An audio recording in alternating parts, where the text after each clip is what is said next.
E aí, pessoal, vamos comentar aí as atividades da segunda semana do PET 5. Então vamos lá. Aí a segunda semana começa trazendo essa tabelinha das unidades de massa, né? E explicando como é que a gente faz a transformação, né? Quando eu estou trabalhando com unidade de massa, que é muito parecida com unidade de comprimento, tá bom? E aí vai falar, né, que a máxima grandeza é escalar, não negativa, que mede a quantidade de matéria presente no corpo. A unidade padrão é o quilograma, que é representado abreviadamente por kg, ok? E aí, nessa tabela, a unidade fundamental, que a gente parte dela, é do grama, né? Então, tudo que eu vou para a direita são submúltiplos do grama, tudo que eu vou para a direita são os múltiplos do grama, tá bom? Como nessa tabela aqui, o que ele fez? Em vez dele começar a ideia de multiplicar por 10, saindo aqui do grama, ele começou aqui do quilograma, tá? Mas é a mesma ideia, tá bom? Então, quando eu estou saindo do quilograma e vou andando para a direita, ele vai multiplicando por 10. Quando ele vai voltando aqui, né? Vai caminhando para a esquerda, de miligrama para centigrama, para decigrama, para grama, para decagrama, hectograma e quilograma. Ele vai andando para a esquerda, vai dividindo por 10. E aí, ele já trouxe 3 exemplos resolvidos, mas eu quero comentar com vocês aqui, tá? Que é o seguinte. Ah, tá aqui em quilograma. Aí eu quero saber quantos gramas tem, não é? Então, ó, de quilograma para grama, vai andar 1, 2, 3 casas para a direita. Então, quer dizer, então vai ser 8 vezes 10, né? Vezes 10, vezes 10. Cada casa que anda para a direita multiplica por 10. E quando multiplica por 10, é só acrescentar zero, né? Você tem 3 zeros aqui, então vai ficar 8.000. São 8.000 gramas. Pronto. Fizemos a transformação. Ah, eu quero agora transformar 350 gramas para miligrama. Ah, eu estou aqui em grama, quero vir para miligrama, eu vou andar para a direita. 1, 2, 3 casas. Andar para a direita é multiplicar por 10. Então, 350 vezes 10, vezes 10, vezes 10, 3 vezes. Nós estamos andando 3 casas para a direita. Vou colocar o 350 e acrescentar 3 zeros. 1, 2, 3. Então vai dar 350 mil miligramas. E agora, se eu estiver voltando, né? Eu estou aqui em 500 gramas. Quero voltar para quilograma. Quando a gente está voltando na tabela, a gente está dividindo por 10. Ah, de grama para quilograma, você pula 1, 2, 3 casas. Então, você tem que dividir por 10 3 vezes, né? Então, 500 dividido por 10, dividido por 10, dividido por 10. Aqui já tem uma dica importante para a gente, que é o seguinte. O 500 tem 2 zeros, né? Ó, 500 tem 2 zeros. Quando você vai dividir aqui por 100, você pode pensar aqui, ó, em cortar esses 2 zeros do 100 com esses 2 zeros do 10. Ó. Então, eu cortei 2 zeros com 2 zeros do 500. Aí, o que sobrou, então? Sobrou 5 para dividir por 10. Aí, nós vamos só andar com a vírgula, né? Quando a vírgula não aparece, ela está escondidinha aqui à direita do número. 5 dividido por 10, a vírgula vai pular uma casa para a esquerda. Vai ficar meio quilogramas, né? E é verdade, né? Porque 1 quilo são 1.000 gramas, aí 500 gramas é meio quilo. Tranquilo. Esses são os exemplos. Aí, ele começa na atividade 1, ele traz assim, ó. No fundo de um lote de 300 metros de comprimento e 12 metros de largura, ó, então você tem um lote retangular, 300 metros de comprimento, 12 metros de largura, construiu-se um galpão no formato de um quadrado. Olha o galpão aqui, destacando. De lado, medindo a metade da largura do terreno. Então, esse lado aqui mede a metade da largura, a metade de 12. Beleza. Bem, então, você descobrindo, né, esse valor de x, você consegue responder o que ele vai te pedir aí. Então, letra A. Qual é a medida do perímetro e da área do lote e do galpão? Ah, do lote é fácil. Só você somar as medidas todas, né? Você vai ter o perímetro do lote. Ah, mas Aí ele quer, um detalhe, ele quer que eu escreva esse perímetro em metro e em centímetro. Tá vendo que as unidades estão em metro? Você calcula em metro normalmente o perímetro, depois você transforma o resultado para centímetro. Aí ele quer a área do lote em metro e em centímetro quadrado. Para calcular a área do lote, a área do retângulo, base vezes altura, né? Aí você vai ter a área em metro quadrado. Para transformar para centímetro quadrado, é só usar aquela tabelinha de transformação de área que nós vimos na primeira semana. Tem o vídeo aí anterior, né? Quem não lembrar, só assistir o vídeo de novo e a gente vê como é que a gente transforma com unidade de área. Aí depois ele vai pedir o perímetro do galpão. O valor de x, ele já falou lá que é metade de 12, ou seja, é 6, né?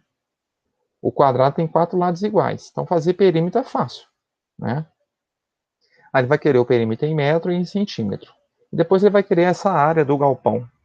Como é que é a área do quadrado? Lado vezes lado, né? No caso, 6 vezes 6. Aí você vai ter a área em metro quadrado, depois transforma a área para centímetro quadrado. Aí ele vai perguntar assim na letra B, qual que é a porcentagem da área que o galpão ocupou em relação à área total do lote? Você pode fazer a seguinte forma, a seguinte estratégia, né?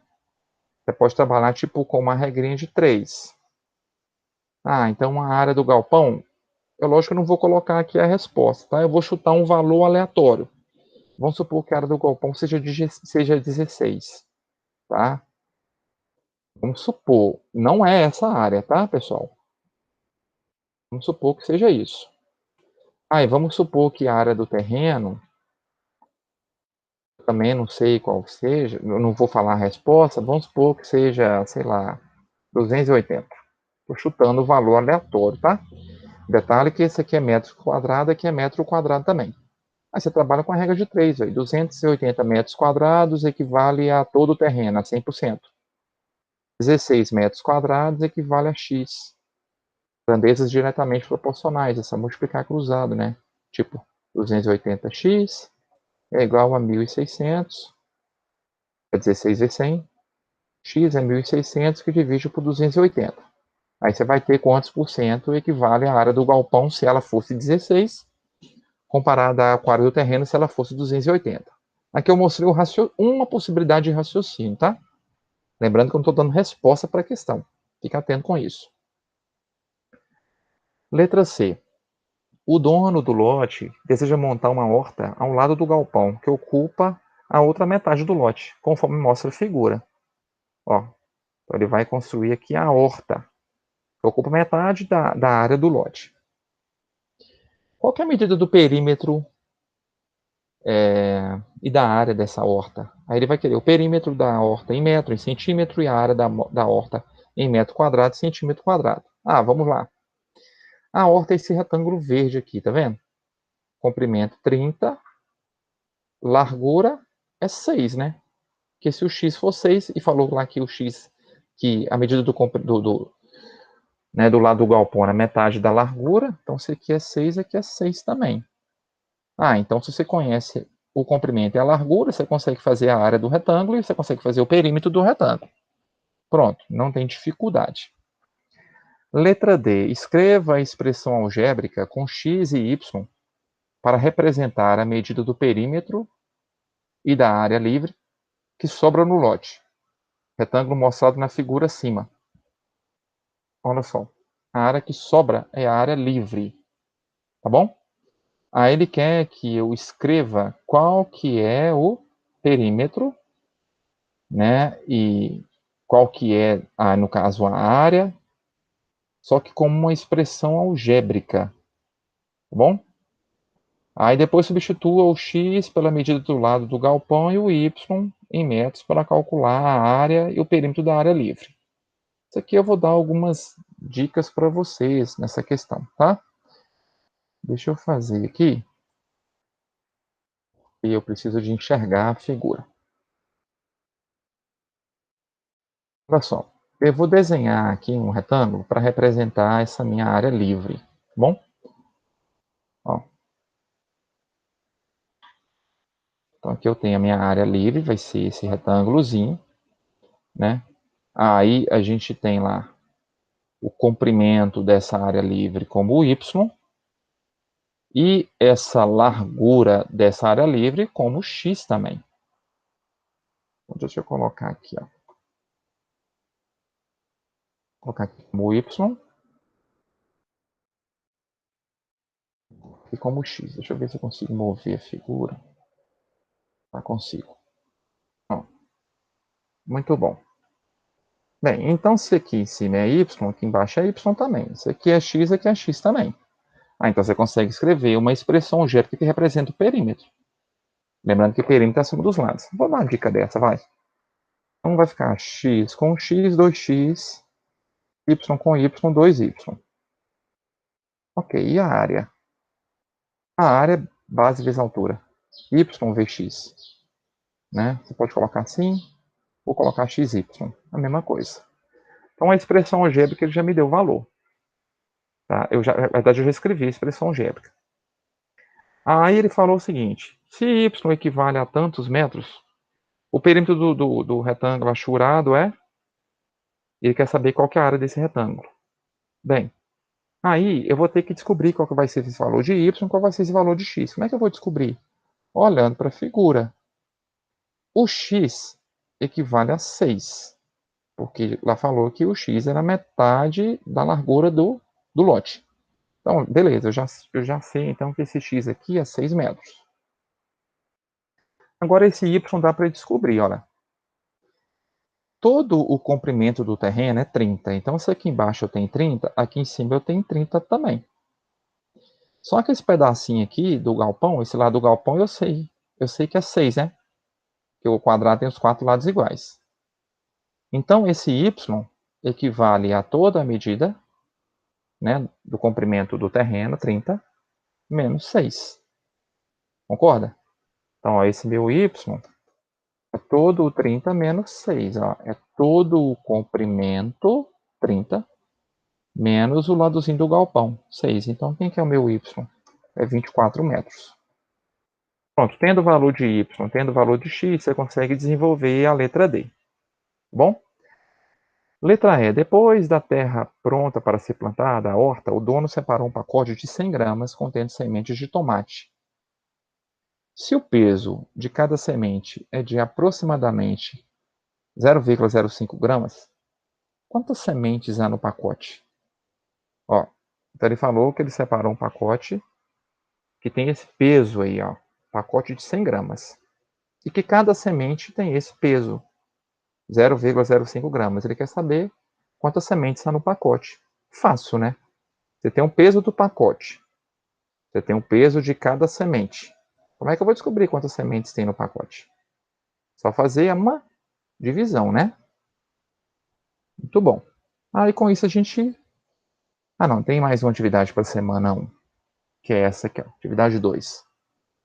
Existem diversas modalidades no esporte que contribuem para uma pessoa manter o seu índice de massa corporal, IMC, dentro do padrão peso ideal, conforme mostra a figura abaixo. Calcule o IMC dos indivíduos A, B e C. Depois classifique-os em peso ideal, acima do peso ou faixa de obesidade. Aqui ele está explicando como é que eu vou calcular o IMC. Eu pego o peso, divido pelo quadrado da altura. Então tem que ter o valor da altura, tem que elevar ao quadrado, que é multiplicar a altura por ela mesma. Depois eu pego o valor do peso e divido por esse resultado que eu achei da altura ao quadrado. E aí, de acordo com esse valor do IMC, ele dá algumas informações para a gente. Se o resultado do IMC estiver entre 18,5 e 24,9, o peso está ideal. Se estiver entre 25 e 29,9, a pessoa está acima do peso. E se estiver o resultado acima de 30, a pessoa está na faixa de obesidade. Aqui ele deu a altura e o peso de cada indivíduo. Você vai calcular o IMC de acordo com essa estrutura dessa fórmula, que eu já expliquei como é que faz a conta. Você vai ver em qual dessas 3 margens as pessoas se pertencem, você vai falar se está no peso ideal, se está acima do peso ou se está na faixa de obesidade. E aí, na letra D, está assim: uma competição de atletismo foi disputada por 3 atletas em 2 baterias. Na primeira bateria, o atleta A percorreu 5.690 metros, o atleta B percorreu 55.900 decímetros e o atleta C 5,7 quilômetros, isso na primeira bateria. Na segunda bateria, o atleta A percorreu 5,72 quilômetros, o atleta B 5.600 metros e o atleta C 5.699 metros. O vencedor foi aquele que obteve melhor média nas duas baterias. Qual foi o atleta vencedor? Então a gente vai ter que calcular isso, né? Então deixa eu colocar aqui, ó, letra B. Então, primeiro, o atleta A. O atleta A, na primeira bateria, ele foi 5.690 metros. Na segunda bateria, vou colocar aqui uma barrinha para separar as baterias. Na segunda bateria, ele vai ser 5,72 quilômetros. Como é que eu vou calcular a média desse cara? Eu teria que pegar, somar 5.690 metros mais 5,72 quilômetros, e o resultado que der isso aqui, vai dar um resultado lá, soma. O resultado que der eu vou dividir por 2. Isso é fazer média. Só que aqui eu tenho um problema. Você não pode somar esses valores, porque uma unidade está em metro, outra está em quilômetro. Então você vai ter que transformar. Ou você põe tudo em metro, ou você põe tudo em quilômetro. Qual que eu vou fazer, Tiziano? Você escolhe. Eu te sugiro a você transformar tudo para metro. Tá bom? Então pega 5,72 quilômetros, transforma para metro, utilizando aquela tabelinha da primeira semana. Tem no vídeo aí da primeira semana do PET 5, como é que a gente faz essa transformação, utilizando a tabelinha de unidade de comprimento. Beleza, aí você faz a transformação de quilômetro para metro e faz a média. Mesma coisa você vai ter que fazer com o atleta B e com o atleta C, o mesmo raciocínio. Só que da mesma forma, o atleta B não vai estar na mesma medida. Olha, o atleta B aqui, a primeira bateria, a unidade do cara aqui está em decímetro. E já na segunda bateria está em metro. Então, o que você vai fazer? Transforma esse decímetro para metro. Depois você faz o cálculo da média. O atleta C é a mesma coisa. Olha, o atleta C, a primeira bateria está em quilômetro. E a segunda bateria está em metro. Então, transforma esse quilômetro para metro para você fazer o cálculo. Aí vai ser vencedor aquele que tiver a maior média. Aí na letra E está assim: ao final da última bateria, o atleta B passou mal e foi atendido pelo médico. Depois dos exames clínicos, o médico receitou um antibiótico de 875 miligramas por comprimido, 2 vezes ao dia, no período de uma semana. Quantos gramas de antibiótico o atleta B vai consumir até o final do tratamento? Veja bem, olha a informação. Ele vai tomar esse 875 miligramas 2 vezes ao dia. Então você tem que multiplicar por 2 para saber quanto que ele consome em um dia. Depois, isso no período de uma semana, vezes 7, para você saber quanto vai dar na semana toda. Aí você vai ter um resultado em miligrama, tá? Só que ele quer o resultado disso em gramas. O que você vai ter que fazer? Você vai ter que pegar esse resultado e transformar para grama. Como que eu vou transformar? Utilizando essa tabelinha aqui, ó, de transformação de miligrama para grama. Beleza? E aí, com isso, a gente encerra a segunda semana do PET 5, tá bom? Então, vamos desenvolvendo aí. Qualquer dúvida, anota as suas dúvidas, né? Que na semana após o recesso aí dessa semana, do dia 12 ao dia 16, a gente esclarece as dúvidas, tá bom? Bom estudo, né? Bom trabalho para vocês.